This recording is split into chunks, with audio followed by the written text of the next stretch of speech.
Chat show legend Sir Michael Parkinson has died at his home surrounded by his family at the age of 88, with his loved ones confirming he'd suffered from a brief illness. Sir Michael Parkinson has died at the age of 88, a statement from his family confirmed today. After a brief illness, Sir Michael Parkinson passed away peacefully at home last night in the company of his family.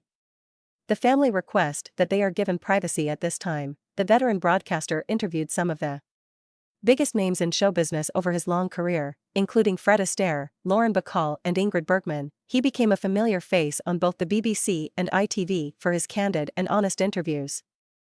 Most notably, Show Parkinson on the former channel. It first aired back in June 1971 and ran until 1982, before it was revived 16 years later. Almost called Melbourne Gershwin Parkinson, due to his cricket fan father, Sir Michael cut his teeth at the Daily Express and enjoyed a journalistic career that lasted more than 70 years, most of it on the aforementioned primetime program.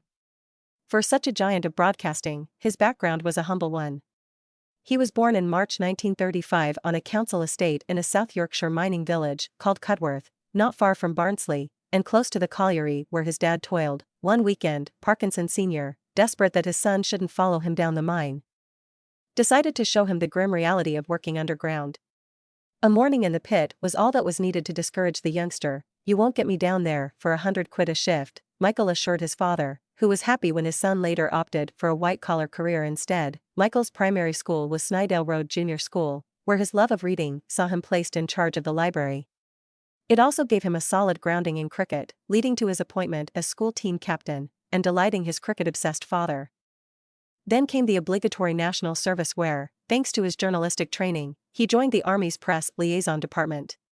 In 1956, he saw active service in the Suez Crisis, where he claims he became the youngest captain in the British Army. At one point he joined an amphibious assault force on Egypt's port said. As he recalled in his biography, there was tracer both going in and out of port said. "I realized that, instead of a weapon, I was carrying my portable typewriter above my head, and I wondered what Mum and Dad would think if they received a telegram from the War Office informing them their son had died defending his Remington." On returning to Britain, Michael soon had a reporting job on the Barnsley Chronicle.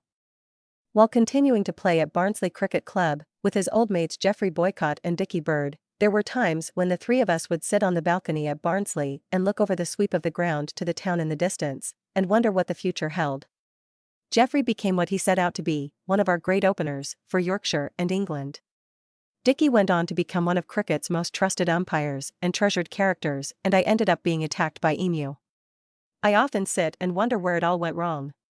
Some would contest it couldn't have gone better. In the late 1950s he worked his way up through the Yorkshire Evening Post and the Manchester Guardian, eventually joining the Daily Express, the most successful and glamorous organization in all of Fleet Street, as he described it. On behalf of this paper, he covered the Lady Chatterley trial and Aneurin Bevan's funeral in 1960, and the following year accompanied Princess Grace of Monaco to her ancestral home in Ireland. By now, he was married to Mary, with an infant son, Andrew, two more sons, Michael Jr. and Nicholas would come later, when, out of the blue, he was offered a job as a producer at Granada Television.